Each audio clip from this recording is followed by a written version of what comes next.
Hello students, আজ আমি আলোচনা করব ক্লাস 10-এর ম্যাথামেটিক্সের এক্সারসাইজ 5.2 ও 5.3। 5.2-তে দুটো টপিক তোমাদের আছে। একটা হচ্ছে কি সমানুপাত, এই জিনিসটি কি জানার দরকার, খুব বেশি জ্ঞানের দরকার নেই। আর একটা হচ্ছে কি ক্রমিক সমানুপাত। তো ক্রমিক সমানুপাতটি একটু দরকার আছে, কারণ এটার উপর ভিত্তি করে 5.3 এর বেশি অনেকগুলো অঙ্ক হবে। তো এই বিষয়টা কি আমি একটু আলোচনা করছি। সমানুপাত, অনুপাত তো তোমরা জানো, যেমন যদি আমি বলি 2:3, যেটা মূলত অ্যাকচুয়ালি এটা কিন্তু কি জিনিস 2/3, এটাকে বলি আমরা অনুপাত। কিন্তু একটা জিনিস লক্ষ্য করো, 2:3 মানে 2/3। আর যদি আমি বলি 4:6, এটাকেও যদি আমরা লিখি এই ভাগের আকারে, তাহলে 4/6 লিখি। তো 4-কে 2 দিয়ে কাটলে 2, নিচে কত 3, তার মানে এর মান কত আসলো 2/3। তো আমি দেখতে পাচ্ছি এই অনুপাত আর এই অনুপাতকে সরলীকরণ করলে দুটোরই মান একই আসে, অর্থাৎ এই দুটো অনুপাত কি বেসিক্যালি সমান। তাই আমরা এই দুটো অনুপাতকে একসঙ্গে লিখতে পারি 2:3 ইকুয়াল টু 4:6, কারণ এরা দুজন মানের সমান। এই যখন দুটো অনুপাত সমান হয়ে যায়, এই সম্পূর্ণটাকে বলা হয় সমানুপাত, সমানযোগ অনুপাত, সমানুপাত। বেসিক্যালি এখানে লেখার নিয়মটা কিন্তু এখানে এইরকম চারটা পয়েন্ট বা চারটা বোল্ড দিয়ে লেখার নিয়ম, কিন্তু অঙ্ক করার সুবিধার্থে এটা লেখা হয় কি চিহ্ন দিয়ে, এই সমান চিহ্ন দিয়ে লেখা হয়, অর্থাৎ 2:3 ইকুয়াল টু 4:6। এইভাবে অনেক অনুপাত সমান হতে পারে। তো এই সম্পূর্ণটাকে বলা হয় একটা সমানুপাত।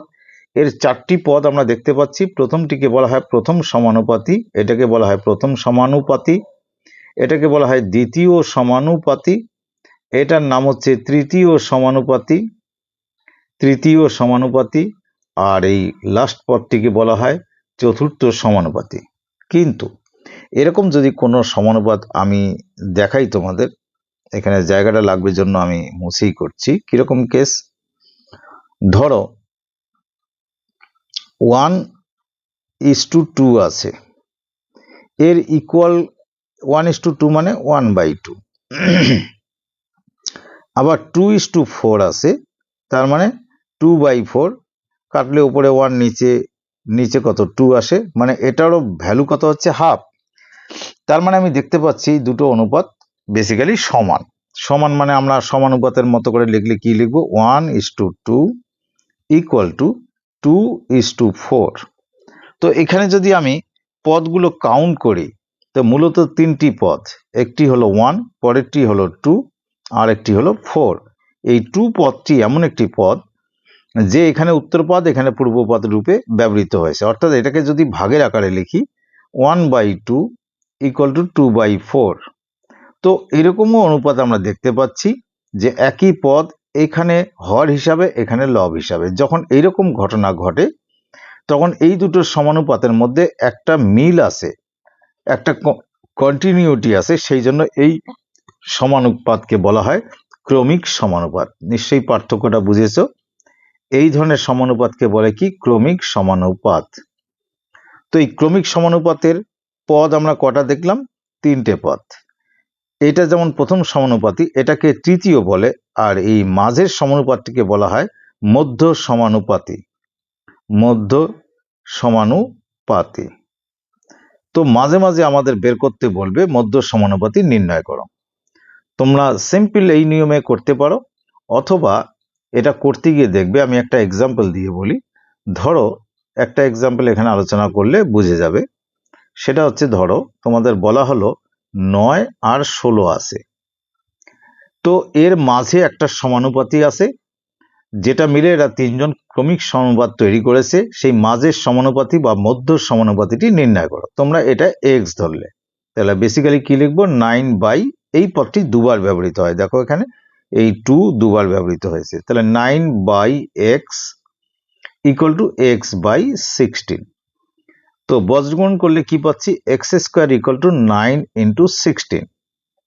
তো x ইকুয়াল টু আমরা কি লিখবো, যদি বীজগণিত হয় প্লাস মাইনাস দেবো, আর যদি বলে ধনাত্মক সংখ্যা সবাই, তাহলে মাইনাসটা দেব না। √/, 9 ইন্টু 16। যদি বলি এই তিনটি সংখ্যাই ধনাত্মক, তাহলে আর মাইনাসের কোনো মূল্য নেই। তো বেসিক্যালি আমরা কি দেখলাম, এই যে মধ্য সমানুপাতি ইকুয়াল টু একটা ফর্মুলা পেলাম।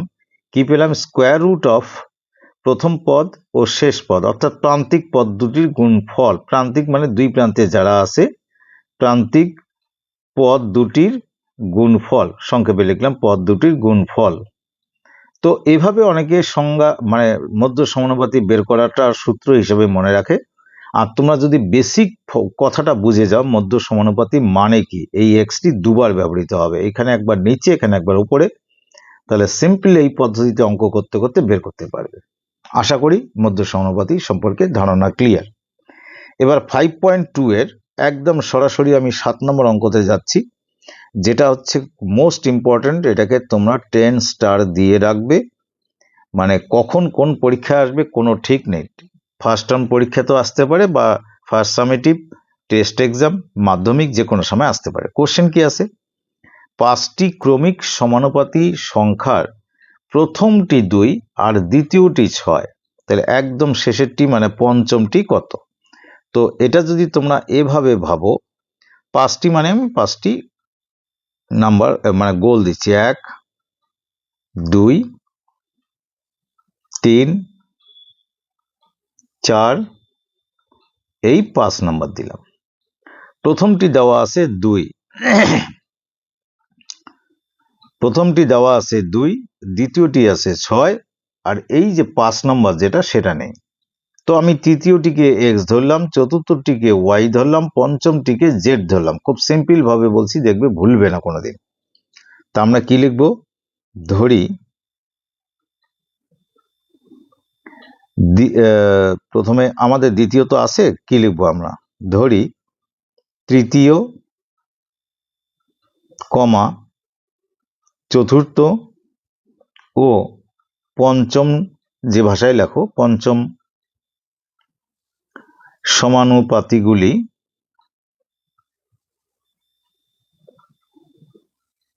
যথাক্রমে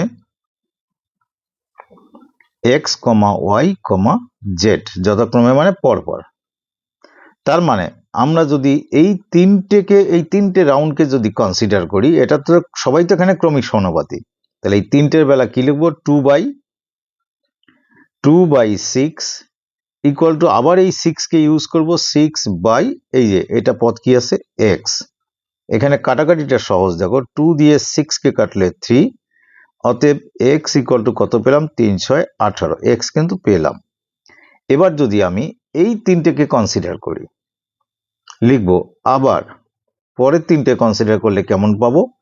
6/x equal to x by এই যে লাস্টের পদটি কি আছে এখানকার, এই সেটের জন্য ওয়াই, 6 নয়, এই এক্সটি দুবার ইউজ হবে।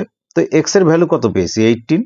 তার মানে আমরা কি লিখবো? 6/18 ইকুয়াল টু 18/y।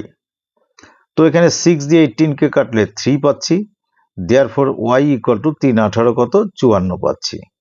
এই ওয়াইটাকে কিন্তু পেলাম। এবার যদি আমি এই লাস্ট তিনটেকে কনসিডার করি, তোমরা ভেবে দেখো, এই যে লাস্টের তিনটেকে যদি একসঙ্গে কনসিডার করি, এই যে তিনটে আমি দাগ দিচ্ছি, তাহলে এখানে লিখব আবার লাস্ট তিনটে কি আছে? এক্স বাই ওয়াই, তারপর ওয়াই বাই জেড। এখানে ওয়াই মধ্য সমানুপাতি, এক্স এর মান পেয়েছি 18, তাহলে 18/y এর ভ্যালু পেয়েছি 54 ইকুয়াল টু 54/z। এবার আমাদের অজানা পদ হচ্ছে z। 18 দিয়ে 54 কে ক্যান্সেল করলে 3 হয়। তার মানে আমরা এবার লিখতে পারি, অতএব এই z ইন্টু এখানে 1 আছে, z ইকুয়াল টু 3 ইন্টু 54, 3 4 12 2 মানে 162। এই জেডটাই কত নম্বর পদ? এই জেডটাই হচ্ছে আমাদের পঞ্চম পদ। তাহলে আমরা একবারই লিখব, অতএব পঞ্চম সমানুপাতিটি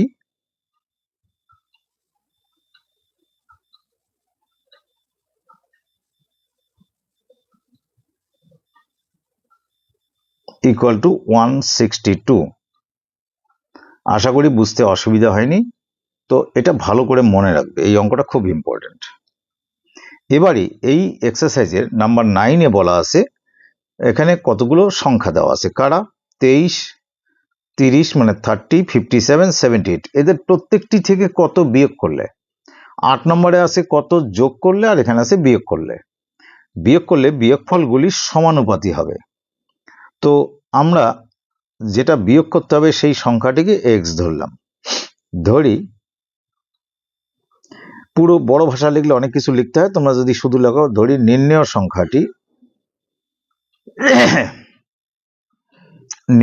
সংখ্যাটি ইকুয়াল টু এক্স।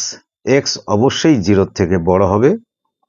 তাহলে দেয়ারফর এটি কিউ মানে প্রশ্নানুসারে অ্যাকর্ডিং টু কোশ্চেন সবার সঙ্গে এক্স যোগ করব। 23 প্লাস এক্স ডিভাইডেড বাই, তারপরে কে আছে 30, সরি এখানে প্লাস না, প্রত্যেকটি থেকে বিয়োগ। 8 নম্বরের বেলা এখানে প্লাস হবে, এই 9 নম্বরের বেলা মাইনাস হবে। 30 মাইনাস এক্স সবার থেকে মাইনাস করতে হবে ইকুয়াল টু, এখানে আসছে 57 minus X by 78 minus X. যদি আমি বজ্র গুণন করি তাহলে এটা দিয়ে এটাকে গুণ করে দেখি কি কি আসে। 78 ইন্টু 23, আমি একটু ক্যালকুলেটর ইউজ করে গুণটা করি।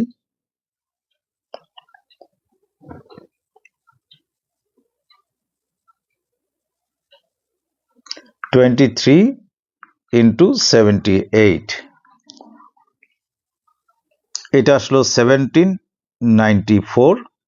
এই যে 78 ইন্টু 23 1794, আর মাইনাস 78 দিয়ে গুণ করলে মাইনাস 78x, এবার মাইনাস এক্স দিয়ে ইন্টু করলে minus 23x, plus x into x কি হবে এক্স স্কোয়ার, এই যে minus into minus plus, equal to, যখন আমি এই দিক থেকে এটাকে ইন্টু করব তখন 30 ইন্টু 57, 57কে ইন্টু করব আমি 30 দিয়ে, আসছে 1710, আর এই 30 দিয়ে যদি ইন্টু করি মাইনাস 30x, তারপরে পদগুলো কি আসবে minus 57x plus X square. দেখো এক্স স্কোয়ার তো কাটি, তো এখানে আমি দেখতে পাচ্ছি 78 আর 23কে যদি আমি একসঙ্গে করে নিই 78 প্লাস 23, তাহলে এই দুটো মিলে হচ্ছে 1794 মাইনাস 101x ইকুয়াল টু, এই দিকে থাকছে 1710, আর 57x আর 30x মানে হচ্ছে মাইনাস 87x, এক্স স্কোয়ার তো কেটে গেছে। তো দেখতে পাচ্ছি আমি মাইনাস 101x এর পাশে আমি এক্সটাকে নিয়ে আসছি, কত হবে 87x ইকুয়াল টু 1710 এর পাশে এটাকে নিয়ে যাব 1794। তো 101 থেকে মাইনাস যদি আমি 87 করি তাহলে আসছে এখানে মাইনাস 14x ইকুয়াল টু আমার 1794, 10 মাইনাস করলে এখানেও আসবে minus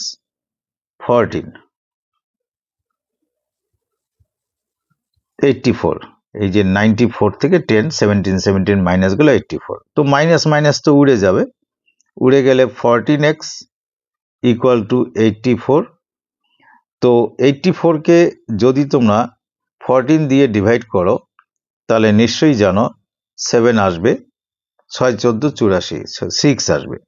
therefore x equal to কি 6, তার মানে প্রত্যেকটি পদ থেকে 6 মাইনাস করলে পদগুলি সমানুপাতি হবে।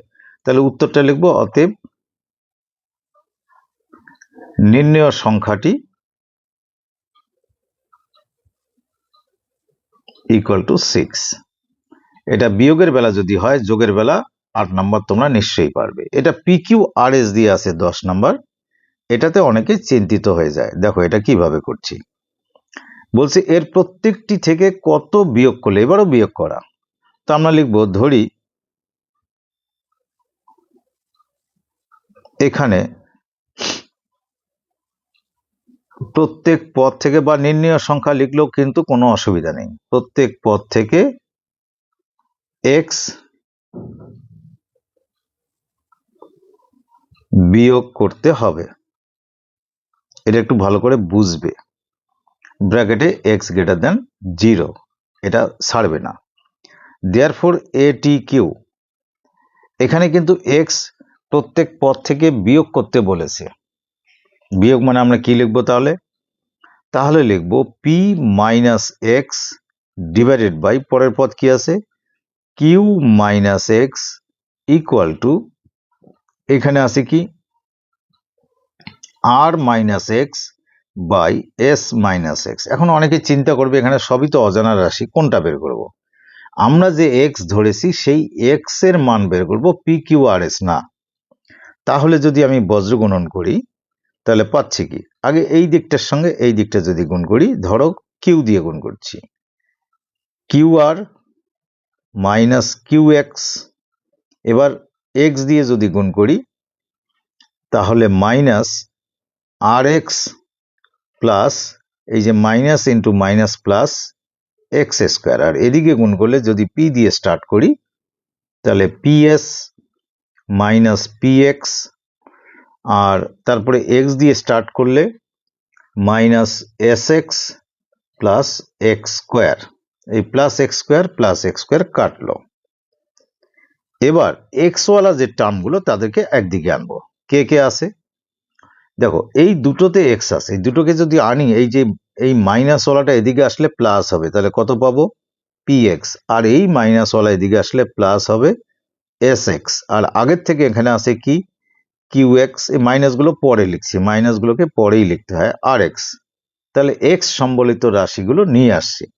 আর এখানে আগের থেকে কে আছে, পিএস মাইনাস কে চলে গেল ওইদিকে কিউ আর।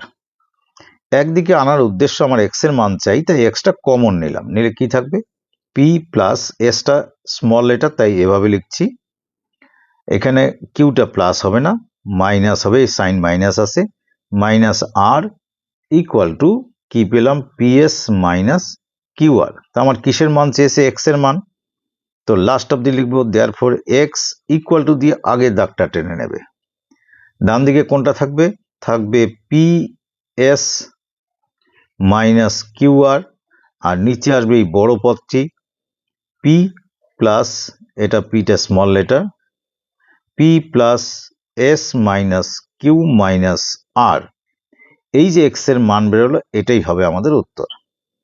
অতএব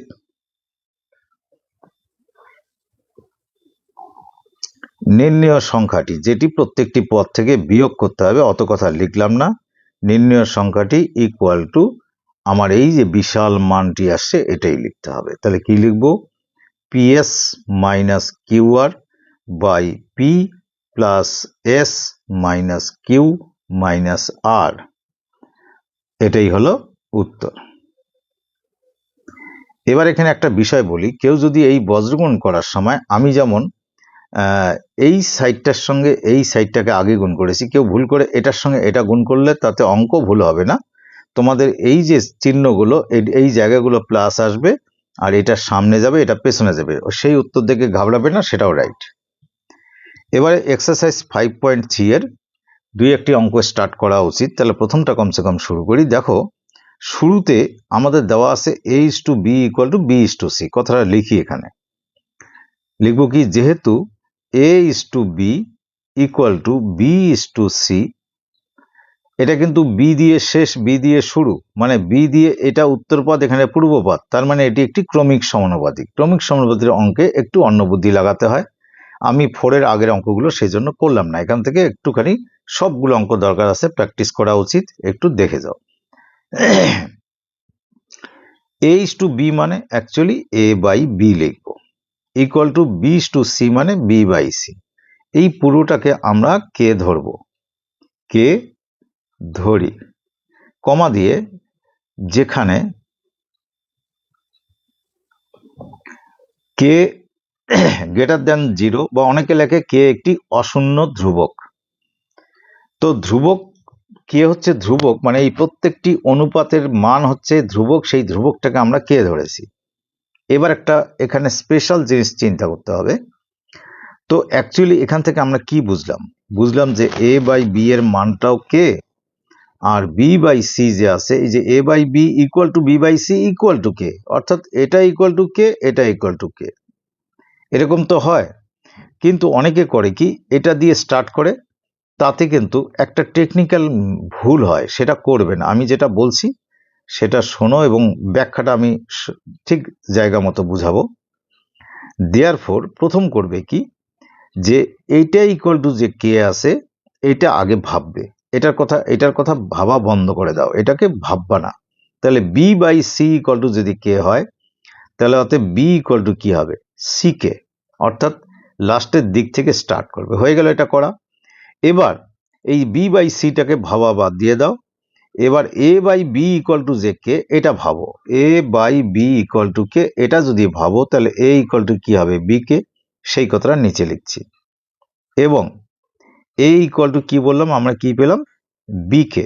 কিন্তু মজার কথা দেখো, বি এইটুকু, এই যে বি টুকুর ভ্যালু কত পেয়েছি আমরা, সি কে, তাই সি কে লিখলাম, ইন্টু একটা পাশে কে আছে, কে লিখলাম, ফলাফল কি পেলাম, সি কে স্কোয়ার। তাহলে আমরা বি এর ভ্যালুটা আগে বের করেছি, সেটা এখানে অ্যাপ্লাই করলাম, এই সি কেটাকে অ্যাপ্লাই করলাম, করে সি কে স্কোয়ার পেলাম।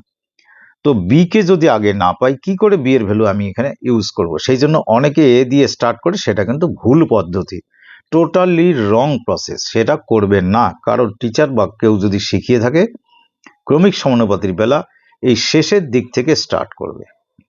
আচ্ছা, আশা করি মনে থাকবে। তাহলে এখন লিখবে এলআইসিএস, যেটা আমরা প্রুভ করব সেটা লিখবো। এলআইসিএস দেওয়া আছে এইরকম, এখানে আছে A plus B by B plus C whole square, A plus B by B plus C whole square. এখানেও বিষয় আছে, অনেককেই আমি লিখতে দেখেছি সরাসরি ইকুয়াল টু দিয়ে লেখে কি, A square plus B square by B square plus C square, এটার মানে এটা লেখেন না। এটা কোনো দিন লেখা সম্ভব না। ভেবে দেখো, এ প্লাস বি হোল স্কোয়ারের সূত্র কি, A square plus B square, সেটা তো এ square plus two A B plus B square. তার মানে এই কথাটা লিখবে না, হাত যদি চলেও আসে এখানে লিখবে না। কি করবে, এটার ভেতরেই ভ্যালুগুলো বসাবে। কি করে বসাবো, আগে দাগ টেনে নাও ক্লিয়ার করে। এ ইকুয়াল টু কত পেয়েছি আমরা, এটাকে ভালো করে মনে রাখবে, এ ইকুয়াল টু পেয়েছি সি কে স্কোয়ার, আর বি ইকুয়াল টু কি পেয়েছি, সি কে। এই দুটো কথাকে মাথায় রাখবে, এটা বি এর ভ্যালু, এটা হচ্ছে এ এর ভ্যালু। তাহলে এ মানে হচ্ছে সি কে স্কোয়ার, বি মানে হচ্ছে সি কে, আবার বি এর মানে হচ্ছে কি, সি কে। সি এর কোনো ভ্যালু নেই, লিখলাম না, আর বাইরে হোল স্কয়ার দিলাম। এবার একটু সেকেন্ড ব্র্যাকেট দিয়ে লেখো। লিখে কি করবে, ভেতরে এই দুটোর মধ্যে ভেতরে কমন নেবে, বাইরে স্কোয়ারকে কোনো ধরনের নিয়ে টানাটানি করবে না, ভেতরে কমন নেবে। কি কমন যায়, সি কে কমন গেলে এখানে একটা কে থাকে, প্লাস সি কে কমন নিয়েছি, এখানে কি থাকে, 1 হলো। এবার এই দুটো থেকে একটাই কমন যায়, সেটা সি, থাকে কি এখানে কে প্লাস 1। আর এই যে স্কোয়ারকে নিয়ে টানাটানি করতে বারণ করেছি, টানাটানি করলাম না। তাতে দেখো খুব ইন্টারেস্টিং ব্যাপার, কে প্লাস 1 কে প্লাস 1 কেটে গেল, সি সি কাটলো। তাহলে ভেতরে যে লেটারটা থাকলো সেটা কি, কে, তার মাথায় কি দেওয়া আছে, স্কোয়ার, তার মানে কে স্কোয়ার। এটা আমরা লেফট সাইডকে ক্যালকুলেট করে পেলাম। তো এবার আমরা রাইট সাইডকে দেখি ক্যালকুলেট করে কি পাচ্ছি। আরএস ইজ ইকুয়াল টু, কোশ্চেনে দেওয়া আছে দেখো, A square plus B square by B square plus C square. সেটা আমরা ক্লিয়ারলি এখানে লিখে নেব, কি, A square plus B square by B square plus C square. এটা আরএসএস, এর ভ্যালু বসাবো। এর ভ্যালু কি পেয়েছি আমরা, সি কে স্কোয়ার, তার উপর হোল স্কোয়ার দেবো। বি এর ভ্যালু কি পেয়েছি, সি কে, তার উপর স্কোয়ার দেব। আবার এখানে বি এর ভ্যালু কি, সি কে, তার হোল স্কোয়ার দেবো। আর সি এর ভ্যালু নেই, সি স্কোয়ার লিখবো। এটাকে ছোট করে লিখবে না, বড় করে লিখবে। এবার চলে আসি আমরা এখানে, সিকের হোল স্কোয়ার মানে কি, সিকের হোল স্কোয়ার মানে আমরা পাচ্ছি সি স্কোয়ার কে টু দি পাওয়ার 4 প্লাস, এখানে সিকে হোল স্কোয়ার, এটা সিকে স্কোয়ারের হোল স্কোয়ার, তাই কে টু দি পাওয়ার 4 হলো। আর এখানে সিকে হোল স্কোয়ার মানে সি স্কোয়ার কে স্কোয়ার। নিচে এটার বেলা কি লিখবো, সি স্কোয়ার কে স্কোয়ার, আর এটা শুধু সি স্কোয়ার। এখন কি কমন যায়? ওপর থেকে আমি দেখতে পাচ্ছি যে দুই জায়গায় সি স্কোয়ার আছে, আগে সি স্কোয়ার কমন নিলাম। কে ফোর আর কে স্কোয়ারের থেকে ছোট পাওয়ারটা কমন নিতে হয়, কে স্কোয়ার। এখানে রিমেনিং কি থাকলো? K square. এটা পুরোটা কমন গেছে, তাই +1। আর নিচে অনলি সি স্কোয়ার কমন যায়, সি স্কোয়ার থাকে কি? K square +1। এবার আমরা কাটতে পারি কি? K square +1, K square +1, C square C square. তাহলে ফলাফল ইকুয়াল টু কি পেলাম? কে স্কোয়ার। এটা মার্ক করে রেখে দেখো এলএইচএস এর লাস্টে গিয়ে কি পেয়েছি? কে স্কোয়ার। তাহলে দুটোই আমরা কে স্কোয়ার পেলাম। নিচে এই সব জায়গায় লিখবে therefore LHS equal to RHS. যেহেতু দুটো সাইড আমাদের ইকুয়াল হয়ে গেল, এটাকে হাইলাইট করে দিয়ে এখানে লিখে দেবো আমি প্রুভড। ঠিক এভাবে করতে হয়। আমি স্টার্ট করলাম, তো তোমরা আমার পরের ভিডিওগুলো দেখো। এই এক্সারসাইজের পরের সবগুলো অঙ্ক এক একটা এক এক রকম এবং একটু শক্ত, কিন্তু একবার দেখলে ইজি মনে হবে। তাই সব অঙ্কই আমি করে দেব, তাই আমার সঙ্গেই থাকবে। আজ এ পর্যন্তই।